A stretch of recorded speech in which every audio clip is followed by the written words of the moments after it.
Hello everybody, welcome back to the show. Today we're continuing our series in association with my friends at the DLD conference, which will be celebrating their 20th year anniversary in January of next year.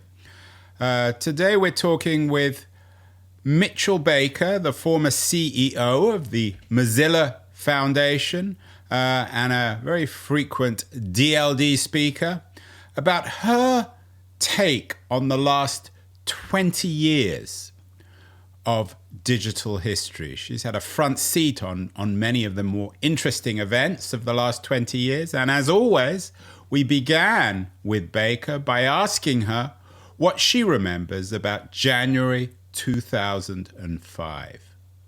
In January 2005, I was overwhelmed by the first wave of Firefox 1.0. We had released Firefox in November of 2004, and it took off like a rocket. And so we were experiencing Firefox, we were experiencing a lot of attention, and we were experiencing the excitement of the internet the way we thought it could be. Mitchell, a lot of people regard Firefox as more than just a product. There have been many products over the last 20 years. How would you describe Firefox? Why, and I am assuming it's important from your point of view, why is it such an important product, and what's your relationship with it? Firefox is important, I'd say, for two reasons. I would agree Firefox is more than a product. Firefox is the expression of an aspiration of how the world could be, but made real in a product and made real in our lives. And so that aspiration of the world, what is the internet, what's your relationship as an individual person, who cares about you and the system, all of those things are reflected in Firefox. It is also, on the technical level, almost a reference implementation for how to build what we used to call the World Wide Web, and today what we would call the open internet. Not exactly a reference implementation, because those are typically more academic and a little slower and less performant, but a reference implementation in decentralization, in standards, in having a broad group of organizations that can actually contribute through this standardized process that, as I say, we used to call the web. My relationship to Firefox is long and deep. I've been working on Firefox since the beginning, and actually on browsers since the very genesis. The first consumer access to the internet came through what was called the Netscape Navigator browser. That was from the mid-1990s. I was there from the 1.0 release of that onwards. And one thing that's really important about a browser that's lost in the current phone ecosystem is an independent place to represent the user, the person using the product. So when you use an app on your phone, the app is created by the vendor, and it connects to their services on the back end, also created by the vendor. So you get 100% what that vendor or app maker wants. If you were to visit the same website on your browser, the browser is an independent place, or at least we at Mozilla use that place to try and represent you. That can be something simple like changing the font size or the color of links, to something more complicated like blocking ad trackers. And so in a browsing system, when you use a browser, you have some protection. That's the other reason why I still like the browser.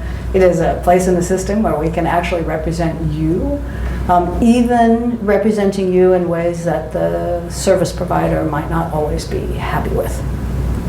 And so that is often referred to as being the user agent. In modern life, celebrities have agents, and when you buy a piece of real estate, you might have an agent. And we mean an agent in that way, something that represents you. And historically, there is a user agent as part of the browser server architecture. And when a browser connects to a server, it sends some information, and it says, "Hi, this is my user agent. This is who I am. This is how you should talk to me." And that user agent, even in Netscape Navigator 1.0, has always been Mozilla. And so if you think back to the earliest uses of Mozilla, back to 1994, I've been involved since then. You talk about users, Mitchell, but you don't use the D word, democracy or democratization. A lot of people use that word. Is that why all this matters to you, or why it should matter? Because it democratized media, it made the user as important as the owner of the technology? When the consumer internet, first arrived, we called it the World Wide Web, and it was a particular sort of decentralized architecture, which was intended to have more opportunity for more people. Today, the internet is highly centralized, a few big players, and then many other players, all who connect into these few big players. But, the early architecture wasn't aimed for that, and that was a very exciting thing. Before the internet, ages ago, generations ago in technology life, there were two companies that controlled everything, Microsoft and Apple. And in those days, Apple lost and Microsoft won. And it controlled almost everything. Like 95 to 97% market share globally in almost everything that mattered in computing. And so when the World Wide Web arrived, it opened all of that up and allowed new organizations and new companies. And that technical architecture that had such a difference in opportunity for people, that connected with the open source movement, right, which was about production of software, production of technology, and that combination provided a sense of opportunity for more people, more opportunity for all of us, and the ability for more people to try new innovations and not need permission or not need to fit into the business plan of a couple giant companies. And that was just a remarkable feeling, just a remarkable period of optimism about what could be. Mitchell, you've mentioned a tech world controlled by two big players, Apple and Microsoft. There was, of course, a period, it's sometimes rather misty now, distant, but a period before Microsoft and Apple existed. Is this, for you, in a sense, the ideal period? Is there something idyllic, halcyon about the pre-Apple, pre-Microsoft age of networked technology? Oh, wow. Well, I'll say, that period is probably not my prime. I'd say probably the period that I really lived in and experienced fully was the web to the internet transition. So I don't think we have an ideal system. We had hopes or aspiration that the early internet, the World Wide Web, would be that. And certainly we see that ideals or aspirations or opportunity, a more equal playing field for more of us, less centralized power in a few. It's like an ongoing process that has waves. And so I was lucky enough to live through and be part of one of the giant waves of those to see what could happen. And of course, still trying to increase the degree to which that's true today, both personally, and Mozilla tries to do that as well. Mitchell, some people might be listening to us and thinking, well, what's so bad about Microsoft being so powerful? Bill Gates is a very enlightened fellow. He made a lot of money in the first half of his life.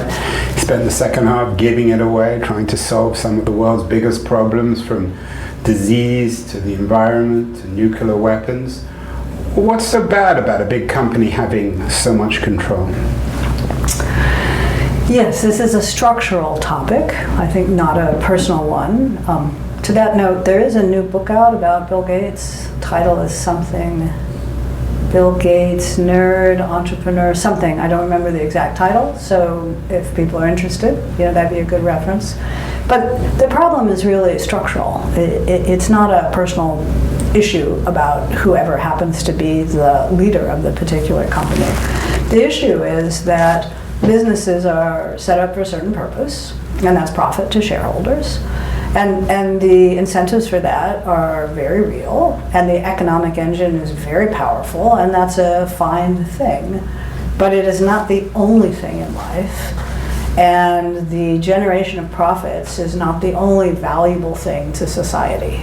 That is not the same as public benefit. It's not the same as public health. It's not the same as opportunity. And so when you have a powerful economic engine, as technology is, you need countervailing forces that represent both public benefit, public good, social good, and individual good. Like what's good for me, whether or not it's profitable. I'm a human being. I am more than a wallet. And so our businesses are set up to provide things that I want to pay for and generate revenue. That's great. But that's not all of human life. That's not all of what's important. And the public benefit and social good needs to be represented somewhere. Now, other than organizations like Mozilla, the way that normally gets represented is in regulation, which is also a fine thing. But the thing about Mozilla, but organizations trying to do similar things, is to show something different, build products with a different goal, not rely on regulation, which is also limited, but rely on opportunity and building products, institutionally with a different mindset. What I used to say is, my entire life, like what's good for me, my health, my aspirations, my family, my fun, my entertainment, my social purpose, my goals for the planet, those should not all be mediated through the business plan of a single entity. That's unhealthy. What was and is the big deal about Mozilla borrowing from McLuhan? Is it Mozilla's medium or is it the message of Mozilla? Let's see. There's a few things about Mozilla. We are set up differently. And so to really do something different, this is my view, not necessarily Mozilla's, but what led me in my leadership of it, is that your means and your ends are related and they can't be separated. And that for some real change, you want a leader or leaders who are driving it, and you also need some institutional forces that support it. So if you can be a leader working against institutional forces for some period of time, but it's not a sustainable thing over multiple generations. So, I think we've probably all seen, we'll call them business leaders, who run their businesses, on a broad basis. But it's hard to do over time. And so we've seen, whether it's public benefit corps or B corps or other mechanisms come up that allow or provide institutional support for doing something differently. So Mozilla tries to do both of those. From our founding days and our leaders, of whom I'm one, but combined with a structure that's actually different, and that's the public benefit structure at the core. Lots of companies in Silicon Valley, Mitchell, as you know, promise the public good and often deliver private interest. Coming back to the question I just asked, is it the architecture, not of the corporate architecture, but the technological architecture of Mozilla that is why we should trust it? Or perhaps it's leaders like yourself who we should trust over for-profit leaders or people who are for-profit but hiding behind some sort of misty non-profit scam of one sort or another. Well, let's see. Building trust. I think. I am a believer that individuals matter, and that leadership matters. It took me a long time to get there. At Mozilla, for a long time, I tried to be invisible. To lead from behind, and over time I came to realize it was useful, at least at that time at Mozilla, to have someone, people looked to, was acknowledged, made some decisions, and but I often say that why people trust Mozilla, it has to do with the leaders, right? But I think it's much deeper than that, and that the people who are attracted to Mozilla are there because of the mission, because of the broader public benefit goal. And so a lot of the trustworthiness of Mozilla has been in the fabric of the organization itself. And certainly I've said, I as a leader could damage it. It's easy to damage these things. But I, as a leader alone, could not have built the trust that Mozilla has, because it's deep in the organization and the way people think and operate. So I think people are really important. And I do think the structure matters as well. I want to come back to that later in the conversation, maybe compare Mozilla with today's non-profit or theoretically non-profit darling, OpenAI. But let's return to 2005. There was a lot of promise of what Tim O'Reilly called Web 2.0, of more democratization, of putting the power back in the hands of your user. In 2005, were you excited with the potential of Web 2.0, or were you skeptical? Oh, we were definitely excited. I mean, as you say, Tim O'Reilly used that phrase, and another well-known person of that era, Tim Berners-Lee, right, Web 2.0, but Tim O'Reilly of the O'Reilly Press, his phrase was, Firefox is the oxygen for Web 2.0. Right? Because it's hard to see today, but in that era, everything you did online went through the browser, 100%. As a consumer. And so through that browser, we could bring an openness to the system and to developers and to what was possible. And we did. And that was part of the allure to the industry and developers of Firefox. As a consumer job, but also as a very clear industry leader in what was possible. And we were wildly excited. I mean, they are wonderful things to feel and touch. That degree of opportunity and openness and the ability to do new things. In the early days, there was nothing when the first browser came out. That was in 94. But the web exploded. The consumer internet went from nothing. It just exploded. And you see some of that today with OpenAI growing so quickly, but in fact, the arrival of the web was a much bigger event because it was the network, it was all of it. It underlies everything, including OpenAI. And it just exploded, and it was all because the browser made it accessible and because the technical architecture of Mozilla made it available to near everyone. What proportion of internet users, Mitchell, in 2005 used Mozilla to access the internet? Oh, in 2005, we started with 0.1. By 2005, I don't know. It grew really fast. It might have gotten to 10% in 2005. It was a small number, right? Microsoft and Internet Well, it's not a Explorer. small number. 10% of all internet users in 2005. I don't know how many millions, hundreds of millions of people it was, or is, but it's still a significant number, isn't it? It is, but 10% market share, turned out to be a milestone. 10% people paid attention to us. But the other piece is, if you look at an industry where one company controls 90%, you're like, oh, that's not really an open place. So, that was some of the excitement of Firefox, was it grew from maybe less than one, maybe one before the, official release, to something that was actually meaningful and having impact. Firefox never got above 30%, I don't think. But 30% is pretty high. In 2005, was your major competitor still the Microsoft browser or Chrome? Oh, Chrome came much later. So it was Internet Explorer. Remember, Google went public, I think, in 94. I think just around the Firefox release, sometime in that. So Google's pretty new. In January of 2005 as well. Not anywhere near Chrome. If you go back to your 2005 self, Mitchell, it's always hard, 20 years ago, do you think you'd be disappointed today in late 2004 with the progress of Mozilla? Late 2024, you mean? Yeah. Yeah.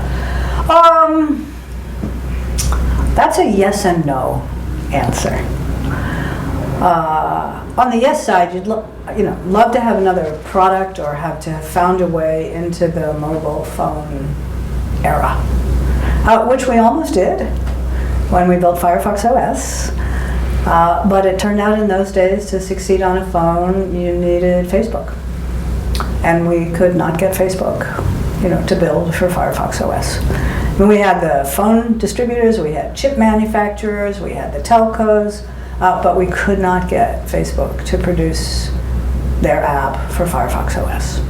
And that killed it. So that was a big disappointment. Do you think with Facebook it was because they had too many other things to do, or they objected to your model? I don't know. I don't know. But that was a big disappointment. It was a big bet to try and participate in the phone system at a level that would allow us to do, provide the kind of impact that we had on the desktop or, in that set of browsers.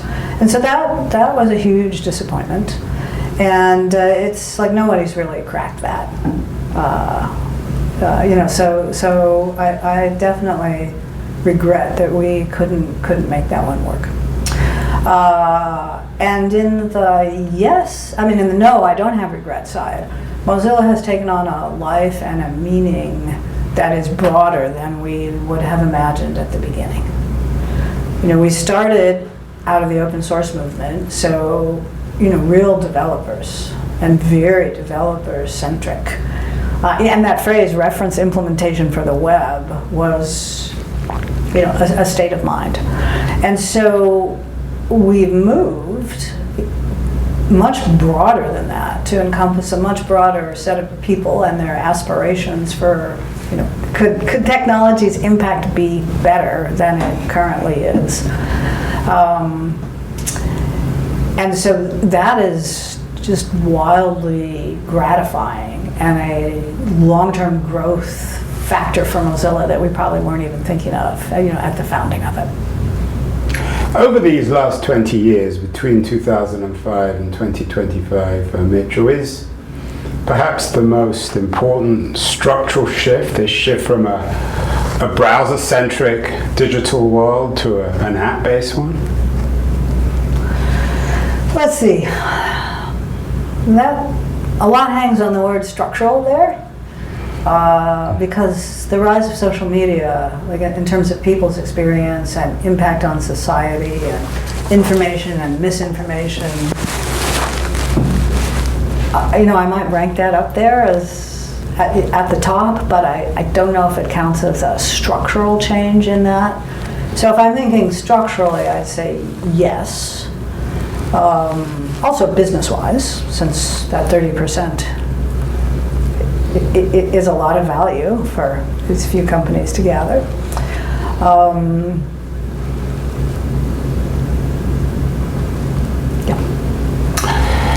Mitchell, you talked ideally about empowering your user or the users on the internet. Some people might be listening to this and thinking, they're happy users of Facebook or Twitter or any of the other Web 2.0 companies. They would say, well, we have been empowered.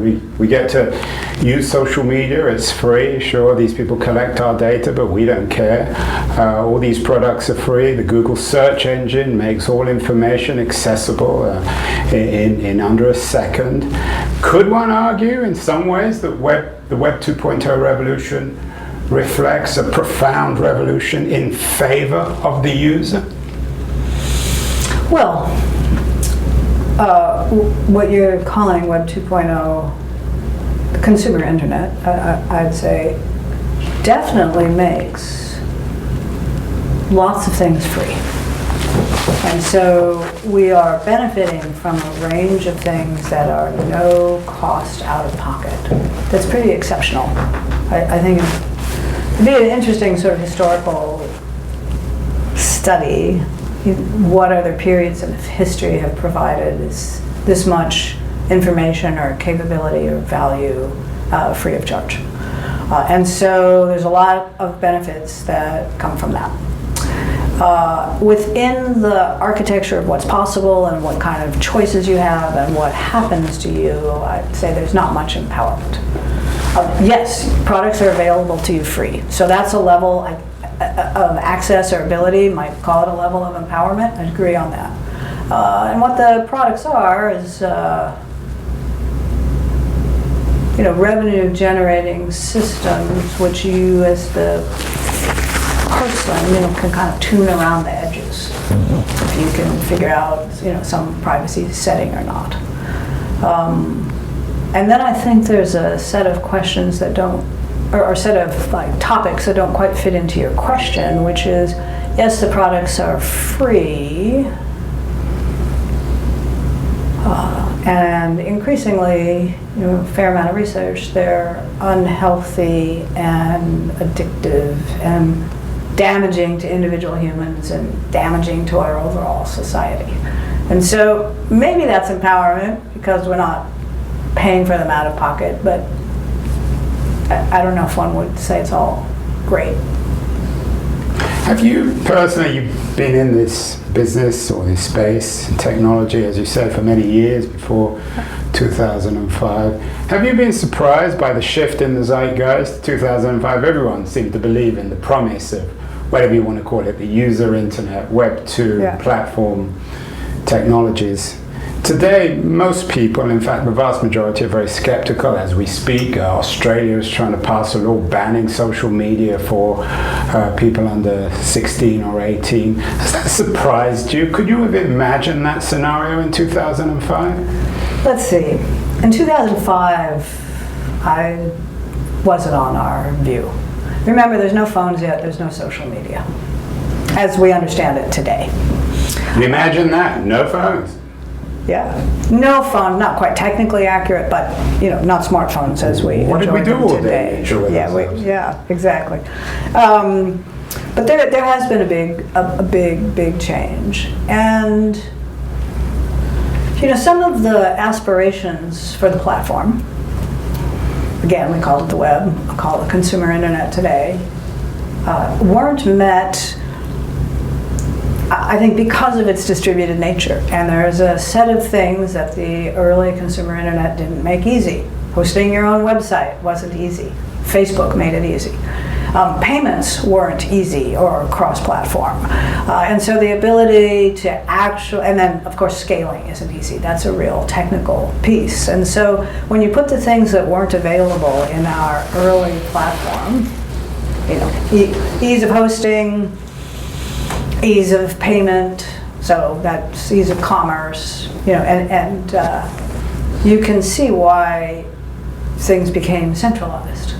And so the tension in between something decentralized that has a lot of opportunity, doesn't have a few organizations or people controlling it all at the center, versus the ease and convenience of something that's easy to make work, and someone has done the basic work, especially when it's free.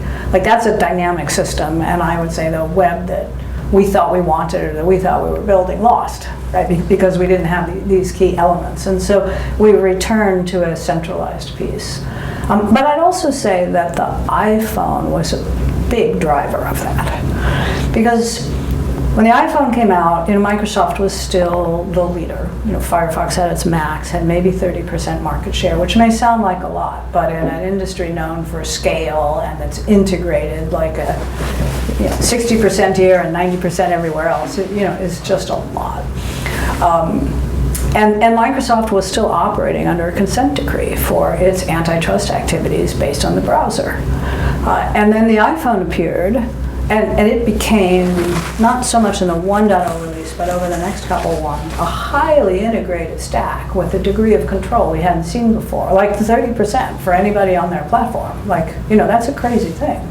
But when it came out, it wasn't the same market as a BlackBerry, not exactly. It had really low market share compared to all the pre-smartphones. So, Apple was able to build a highly integrated, very closed system, quite outside the constraints that Microsoft was living with.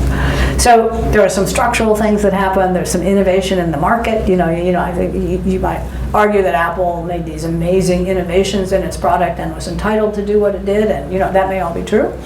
But the concentration had a few different sources. Mitchell, two things seem to have happened over the last 20 years. On the one hand, the zeitgeist has shifted against technology as a promise for democratization. And on the other hand, there's been a great deal, again, you don't need me to tell you this, of economic and political turbulence, the Great Recession, the rise of authoritarianism, Trump 1.0 and 2.0. Are these political and economic downturns, this turbulence, is it in parallel with what happened in technology, or are they mixed up together? Are they so connected that they're actually hard to separate? I think they're all mixed up. When we look at technology, we often say, oh, it's disrupting this industry or that industry, which is true.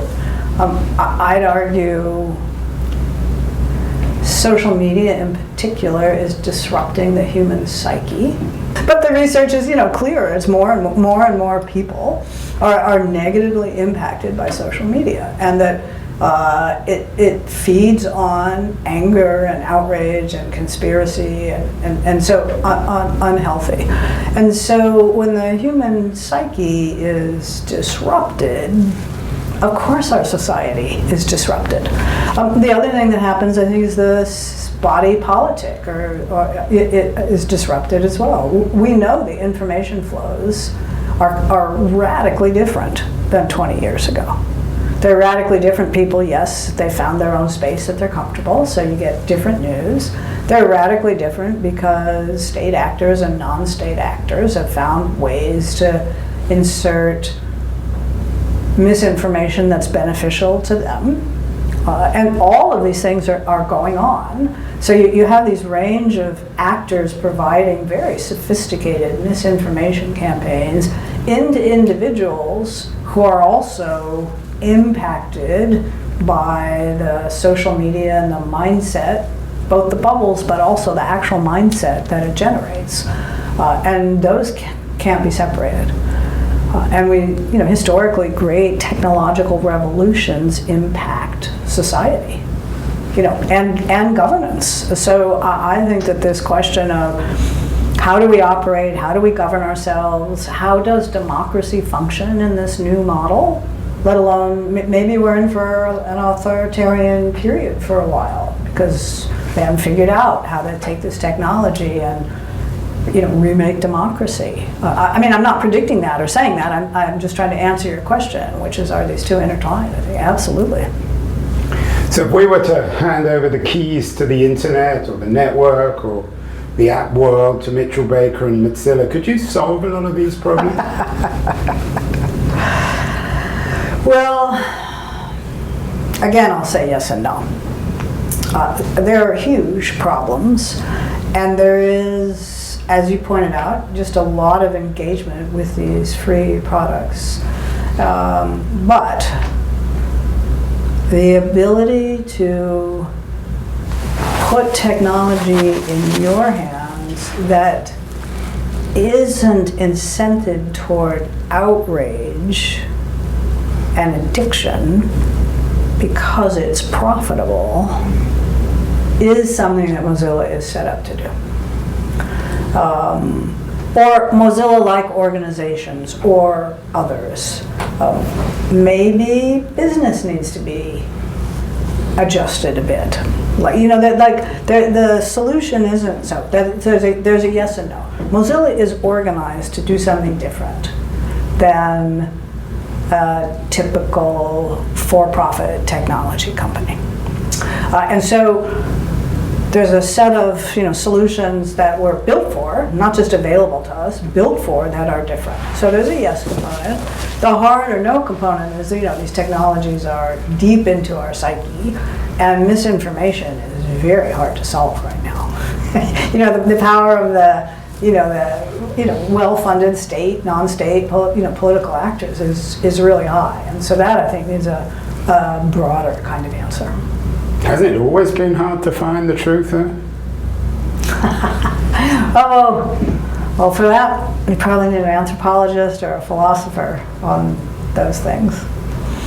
And for viewers and listeners who are intrigued by this but don't know much about Mozilla, are there products that people can start using that can collectively, if enough people use them, can they make the world a better place? People are tired of this, but I would start with the origin. I'd start with the browser. on your phone as well, because it does, as I say, it's an amazingly powerful piece of software. And you can drive a lot of impact through that. There's mail stuff, there's a new range of things about protecting your identity that would make a difference. Yeah. You mentioned earlier in 2005 we were just coming off the regulatory assault on Microsoft. In an odd way, history seems to be repeating itself. Back then, Microsoft was being challenged or usurped by Google. Today, it's Google that's being under the microscope of the regulatory authorities on the monopoly front, and their talk of maybe splitting Chrome up, Chrome being the dominant browser these days. Is history repeating itself in 2024, 2025? Or is this different? Are the Chrome wars different from the Microsoft wars of the late 90s? Well, it's a lot more complicated now. Like Chrome. And it was always complicated, wasn't it, Mitchell? Well, like Chrome. I probably shouldn't talk about it, just because like the lawsuit impacts Mozilla, and I'd love to, but I probably shouldn't. What about AI then? How does that change everything, or is it just one new shiny piece of technology which isn't really fundamentally different from how the original internet changed everything, or Web 2? Yes. Well, today, generative AI, like it is good at language processing, and that makes it look and feel human, which is a different kind of piece. And so I think there's still a debate in the AI practitioner circles of just how far the current generation of AI can go. And how far can it go when you need actual accuracy? And so I think there's a bunch of questions there. But the language processing piece alone, I think, is deeply powerful.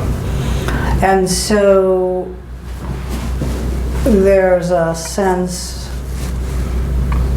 increasingly of what is your agent and what is helping you. And I was listening to Mustafa Suleyman recently outlining a vision of an agent that is with you always, hears everything you hear, understands, well, that's not the right word, remembers everything that you see or hear or say or write or do. And in this vision, like, this is your creative magnifier. Because if you've got a question of, I had a good idea a week ago, what was it about? You have this external facility that can recall it back to you, and that can connect it with other ideas. And so increasingly it's part of your own psyche, and your own thoughts. But that's still a tool built not just for you, but for some, however many, hundreds of millions it needs to work for to be a successful product. And it is now increasingly involved in your psyche and how you think. And if that tool is fine-tuned in a certain way, like your brain is going to be fine-tuned in a certain way. And so I think even if we stick with this language processing engagement with human facility, that the question of how much impact on our brain does our technology choice make is just going to skyrocket. You mentioned Mustafa Suleyman. He now runs AI at Microsoft, which I think now is a $3 trillion company. His former partner at DeepMind is running Google's AI, two dominant companies. And then there's OpenAI, which last year went through a civil war over its own, seemed like a civil war over its business model of for-profit versus non-profit. Is history repeating itself again there? These dominant companies and then these promising startups who don't just want to be for-profit, or something change? A couple things. I think not wanting to be, I'm quoting you, just for profit is an unusual thing. So I'm not sure if that's history repeating itself. I think that's something of this era. At least we're the aspiration of that. Like, all companies have a mission today. When Mozilla started, having a mission was a rare thing. And today, all great companies have a mission. And so that's a change. And the idea that being nonprofit is good, that's probably a change. Like, Mozilla was unique and people thought we were crazy when we started it. So maybe it's a wave. So, but I at least haven't seen this big a wave of nonprofit interest. I think it's been growing. There is, again, I'll recommend a book. There's a book, it's new this year, the title is Supremacy, and it's a real thorough and deep dive into the personalities you mentioned. Founder of DeepMind, founder of OpenAI, Elon Musk, how they engage with each other. The thesis of that book is it's a competition really between two people, the DeepMind and AI founders. So I'm not saying that the thesis of the book is correct, but or incorrect, but just that it's a good deep dive into the personalities and how close they have been and how much interaction has been involved in the development of the generative AI we're looking at today. Yeah, Palmy Olson, who wrote the book, has been on the show, so regular viewers and listeners are familiar with her argument about this new sort of I guess ironic repeat of history where the two founders are now facing off, Google versus Microsoft. You've been very generous with your time, Mitchell. Two more brief, easy questions. First one particularly easy. In late 24, early 25, are we at the end or the beginning of history? We're in the middle of history.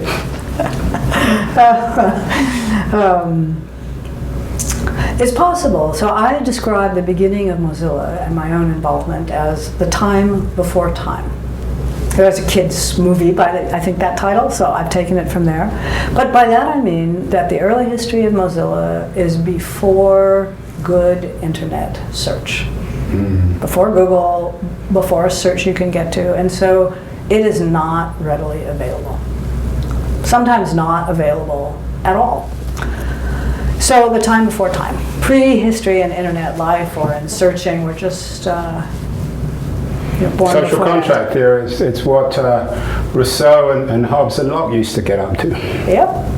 And so it's there's a degree, I always get into trouble for interruption, there's a degree of, when you talk about time before time, there's always a degree of, if not nostalgia, a sort of a whimsy to that idea. Oh, it's interesting, especially in today. So here's one example. I used a picture at a Mozilla event, and it's from the launch day of Firefox 1.0. And there's maybe 12 of us in our funky old office with the electrical cord hanging from the ceiling and all that stuff. And when I used it, I realized we use that picture at Mozilla a lot. And so as I realized that, I said to the audience, you may have seen this picture before. We use this picture a lot. It's because it's the only one. And in today's day of cell phones and cameras with us all the time, it's hard to imagine. Like, that's the only picture. Launch day of our product, after however many years we've been working on it, we have one picture of the group of us. And that's because a professional photographer from some press organization came in that day to do some kind of article, and I asked him to take a picture of us. And that's it. And so there is a kind of an unbelievable nature to that, that it's not recorded, 100,000 different times by all of us. And so maybe that's the whimsy piece. I'm going to use that as the title of this, Mitchell Baker on the time before time. Before we get to the final question, one brief memory of yours on DLD. I know you're very close with Steffi Cerny, who is the heroic founder, person behind DLD. What is it about DLD that makes it in your mind so special, and why should we all be celebrating its 20th anniversary in January next year? DLD is just odd in the types of connections that you make there. They are technology or business or design, infused, but they are somehow more human and more humane than you typically make at other events. And is that architectural people? The medium of the message? Oh my gosh, the early one, you were so packed you could barely move. So I wouldn't call that architecture. It's probably people. Maybe there's some architecture. That's a Steffi question. Yeah, well, shout out to Steffi. And finally, in 20 years' time, Mitchell, you don't need to be a Google-level mathematician to figure out that DLD will be celebrating its 40th year anniversary, 2045. I'm not going to ask you. You're too smart to be willing to predict the future. But thinking about 2045, if you were to close your eyes, what would you wish for?